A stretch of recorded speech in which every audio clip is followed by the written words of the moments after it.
Okay, so that makes sense. But as for love fading, I'm like halfway through your post right now. I think that love fades when people kind of make the decision to stop putting in the effort to keep it alive. Because yes, it's effortless at first. You feel it, you know, it's just there. It's just a fact. And then, like, as time goes on, you get to know each other better.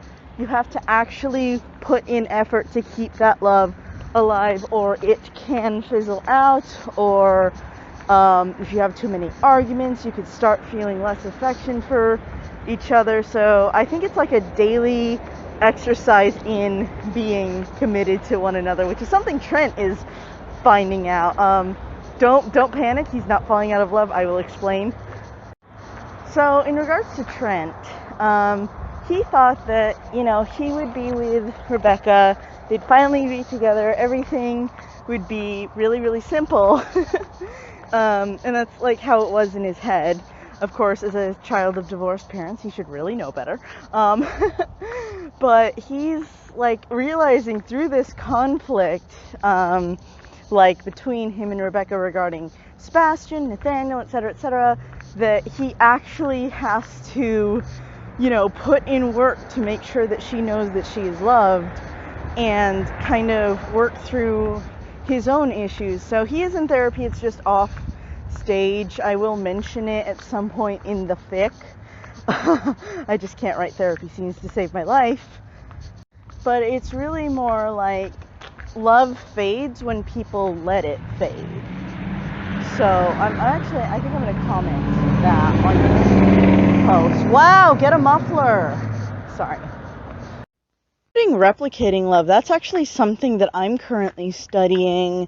Not with, love itself, the, deep connection that binds people together, but more the rush of falling in love. It is a chemical reaction in the brain that I believe can be replicated with the right combination of drugs. So, like, if someone's like, oh, I think I should love this person, but I'm just not in love with them, they can take that pill and, they'll get the rush of serotonin and dopamine and oxytocin, and, they take that enough in that person's presence, and they will associate that person with the feeling of falling in love.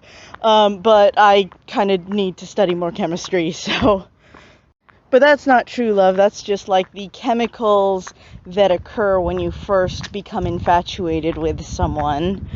And then, like, you can actually trick yourself into falling in lust or falling in love with someone. I know because I did it with James when I was performing sex magic on him. I don't have that problem anymore. But, amortentia, it, like, replicates probably the feeling of falling in love, but it fades out. And you can't just, like, and the thing is, like, if you keep giving it to someone, if you stop giving it to someone, then they just won't feel love for you anymore. But like with the pill that affects brain chemistry, it is possible to like have someone, like basically just Pavlov yourself into loving someone.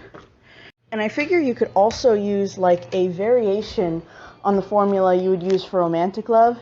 Well, you'd use a variation with the same chemicals in different doses to bond with your child if you have postpartum depression. So I think it's actually something really worth looking into. It's just I kind of suck at school. But yeah, that would be something good for a chemistry class. If you can't tell, I just got home. Okay, I have to know what the answer is. You realize that, right? Okay, so, so that is an incubus ability. However, Trent has evolved to, yes, he can still use the lust. That one is the murder power. And he accidentally summoned Mace. He can summon a demon to help him kill someone he doesn't like. And he did that. Like, he was just showing off.